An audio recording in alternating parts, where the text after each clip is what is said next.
अस्सलाम वालेकुम बच्चों। आज हम सीखेंगे कि व्हाट इज़ थ्योरम, ये थ्योरम क्या होता है।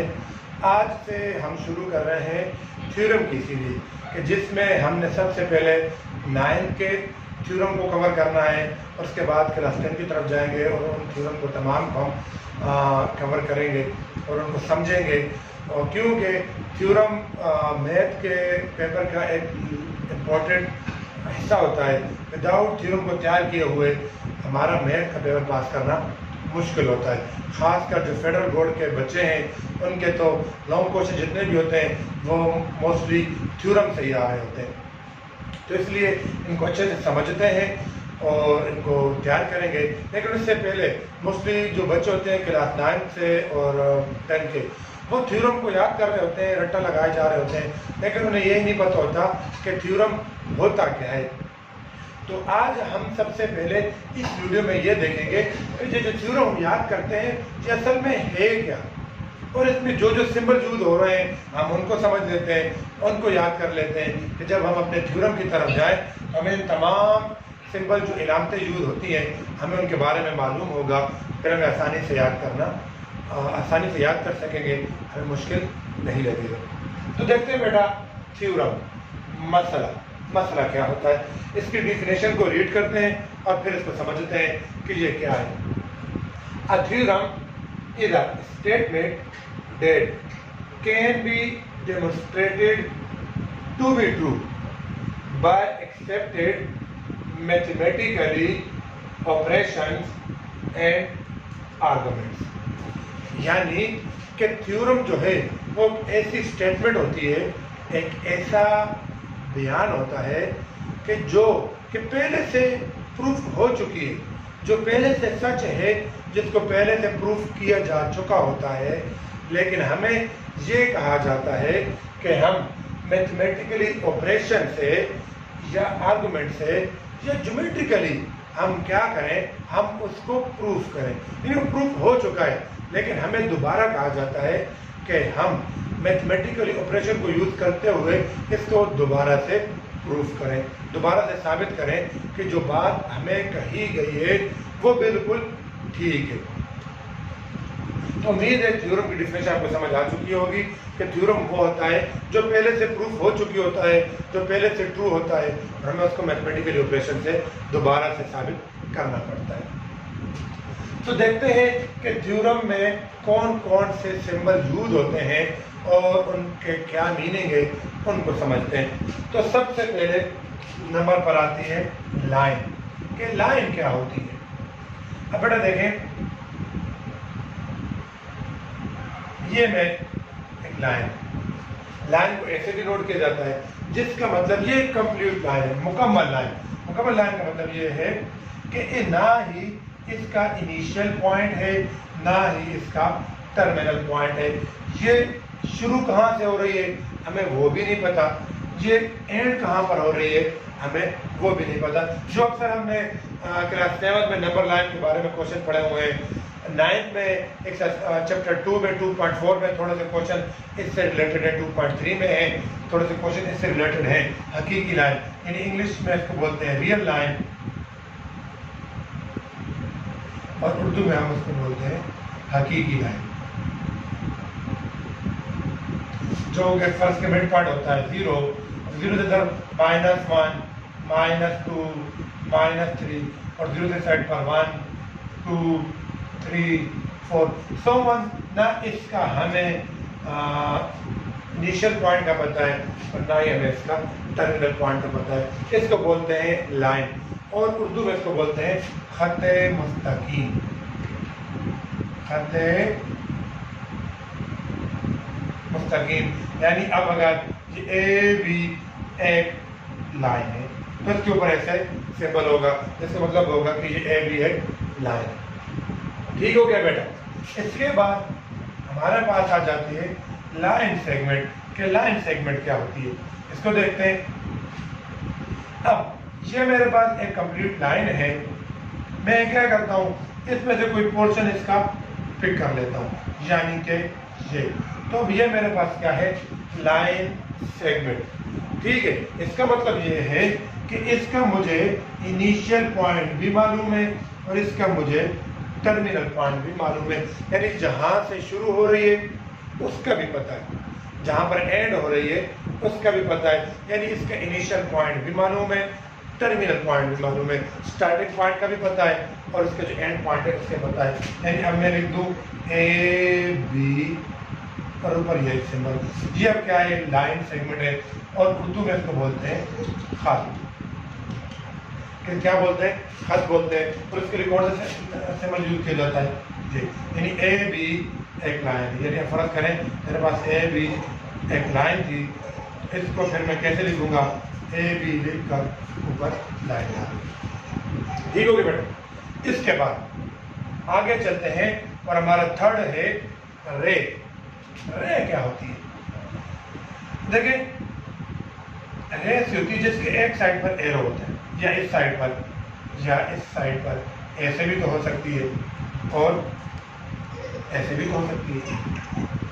इसका मतलब यह है कि इसका इनिशियल पॉइंट तो मालूम है लेकिन इसका टर्मिनल पॉइंट नहीं मालूम, यानी उसका स्टार्टिंग पॉइंट का पता है लेकिन उसका टर्मिनल पॉइंट का हमें नहीं मालूम।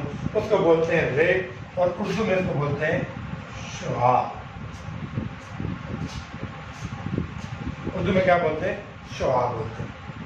उम्मीद है आप साथ साथ नोट करते जाएं, आपको समझ आ रही होगी लाइन, लाइन सेगमेंट और रे। इसके बाद हम फोर्थ पे जाते हैं, साथ साथ मैं रेस्ट कर रहा हूँ तो जगह की कमी की वजह से व्हाइट बोर्ड पर। इसके बाद है बेटा ये सिंबल, इसका क्या मतलब, इसका ये सिंबल यूज होता है एंगल के लिए, यानी कि जाविया। अब अगर मेरे पास ये ए ओ बी और यहाँ पर एक एंगल बन रहा है ये वाला, तो इसको कैसे लिखूंगा, एंगल ए ओ बी, जाविया ए ओ बी।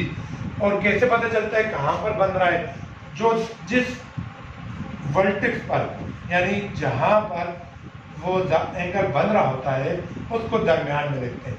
यानी जैसे कि अब अगर यहाँ पर होता और ये एम एन पी, तो फिर अगर यहाँ पर एंगल बन रहा है फिर मैं लिखता एंगल एम एन पी। तो ये सिंबल किस लिए होता है, एंगल के लिए होता है, ठीक हो गया बेटा। इसके बाद तो ये हमारा हो गया जाविया, जाविया की लामत। अब ये चीज क्या है, एम, इसको लिखते हैं मैयर ऑफ लाइन। एम से मुराद मैयर, मैयर ऑफ लाइन, यानी कि लाइन की पैमाइश, यानी जो लाइन हमें गिवन है उसकी पैमाइश। एम यहाँ पे किसको डिनोट कर रहा है, मैयर ऑफ लाइन। ठीक है, अक्सर ये लिखा होता है जहां पर भी लाइन का बेकरार होता है एम डला होता है, मीनिंग ये होती है कि मैयर ऑफ लाइन। इसके बाद ये चीज आ गई, वही बात मैयर ऑफ एंगल, ठीक हो गया बेटा। तो उम्मीद आपको समझ आ रही है। इसके बाद है ये, यानी दो पॉइंट और ऊपर थर्ड, यानी 7 नंबर पर, इसको बोलते हैं देयरफॉर। देयरफॉर का मतलब ये है कि इसलिए, कि जब हमने कोई ऐसा रिजल्ट लिखा और उसके बाद हम कोई पॉइंट या नोट लिखते हैं तो हम कहते हैं ये मैं क्यों लिख रहा हूँ, इसलिए लिख रहा हूँ कि मैंने ये बात बता चुका हूँ। देयरफॉर, इसको कहा ये किस चीज़ की रहमत है, देयरफॉर। इसके बाद आगे 2 पॉइंट और नीचे एक पॉइंट हो, इसको बोलते हैं सिंस। ये किस लिए होता है, सिंस के लिए होता है, यानी चूंकि। अब इसके बाद 9th है ये सिंबल यूज होता है परपेंडिकुलर के लिए, यानी अगर हमारे पास 2 लाइन हो और उनके दरमियान एंगल 90 का बन रहा हो तो फिर मैं कहूँगा कि ये दोनों लाइन आपस में परपेंडिकुलर है। उर्दू में इसको बोलते हैं अमूद। यानी अब मैं कहूँगा कि ए बी परपेंडिकुलर है BC पर। क्यों? क्योंकि ये दोनों आपस में 90 का एंगल बना रहे हैं। तो ये सिंबल किस लिए यूज होता है? परपेंडिकुलर के लिए। इसके बाद लास्ट वन है हमारा कॉन्ग्रुएंट। इक्वल का साइन और ऊपर ये ऐसे अलमदार सा, ये यूज होता है कॉन्ग्रुएंट के लिए। कॉन्ग्रुएंट का मतलब होता है मुतमासिल, यानी तकरीबन बराबर, यानी जिनको हम लेट तो कर सकते कि ये बराबर है, उनमें बहुत बारीक सा फर्क होता है। जैसे कि अब मैं कह दूं कि दो बच्चे हैं, एक की उम्र है 20 साल और दूसरे की उम्र है 11 माह 26 दिन, 11 माह 28 दिन, तो अब वो पूरे 20 साल का नहीं है, लेकिन हम कहेंगे क्या कि दोनों 20 साल के हैं, यानी दोनों ही उम्र में बराबर है। अब थोड़ा सा फर्क है, एक 2 दिन का 3-4 दिन का फर्क है, लेकिन हम दोनों ही कोई 20 साल का कह सकते हैं। ऐसे ही कॉन्ग्रुएंट, जब हमारे पास कोई सी दो शेप हो, यानी ये शेप मैंने ड्रा की और ये मेरे पास ट्राइंगल ABC है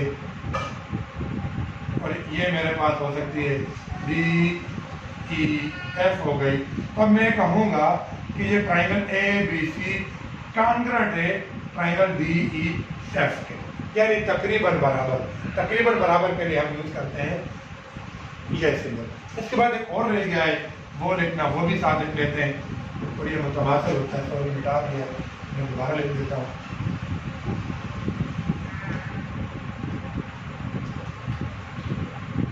लास्ट जो रह गया था ट्राइंगल,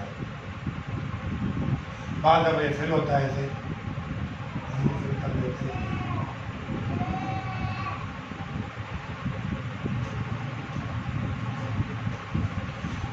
ये यूज होता है ट्राइंगल के लिए, यानी अगर हमारे थ्योरम में या किसी भी ज्योमेट्रिकल यूज में हम किसी मुसल्लस पर बात कर रहे हैं, किसी ट्राइंगल के बारे में बात कर रहे हैं, तो फिर मैं कौन सा सिंबल यूज करूंगा? इसका मतलब ट्राइंगल ABC, यानी एक ट्राइंगल है जो जिसके वर्टेक्स कौन से हैं? ABC है। एक और ट्राइंगल ले लेते हैं, जैसे ट्राइंगल XYZ, यानी एक ट्राइंगल है जिसके वर्टेक्स कौन से हैं? X, Y और Z। ठीक है बेटा, तो ये वो सिंबल है जो कि थ्योरम में इस्तेमाल होते हैं। उम्मीद है आपको समझ आ गई होगी। एक दफ़ा फिर से जल्दी से रिवाइज कर लेते हैं। लाइन खत मुस्तकीम कि जिसका ना टर्मिनल पॉइंट का पता होता है ना इनिशियल पॉइंट का पता होता है, यानी वो ख़त्म ही नहीं हो रहा था, जारी होता है, कंटिन्यू होता है। लाइन सेगमेंट कि जिसका हमें इनिशियल पॉइंट मालूम हो, टर्मिनल पॉइंट मालूम हो, उसको बोलते हैं लाइन सेगमेंट। रे जो एक साइड पर जारी हो, कंटिन्यू हो और उसका इनिशियल पॉइंट तो मालूम हो लेकिन उसका टर्मिनल पॉइंट मालूम ना हो। ये सिंबल है एंगल को डिनोट करने के लिए, एंगल को बताने के लिए। ये मेजर ऑफ लाइन है, ये मेजर ऑफ एंगल है। देयरफॉर सिंस परपेंडिकुलर, यानी 90 का जब एंगल बन रहा हो तो वहाँ पर परपेंडिकुलर उसे कहा जाता है। उसका सिंबल ये है, ये कॉन्ग्रुएंट यानी तकरीबन बराबर। तो ये हमारे सिंबल थे और थ्योरम की डिफिनेशन हम समझ चुके हैं। इंशाल्लाह अगली वीडियो में हम देखेंगे कि parts of theorem, in theorem के पार्ट्स कौन कौन से हैं। तो आप मेरे चैनल को सब्सक्राइब करते रहें और ऐसे ही अपने कॉन्सेप्ट क्लियर करते रहें। अल्लाह हाफिज़।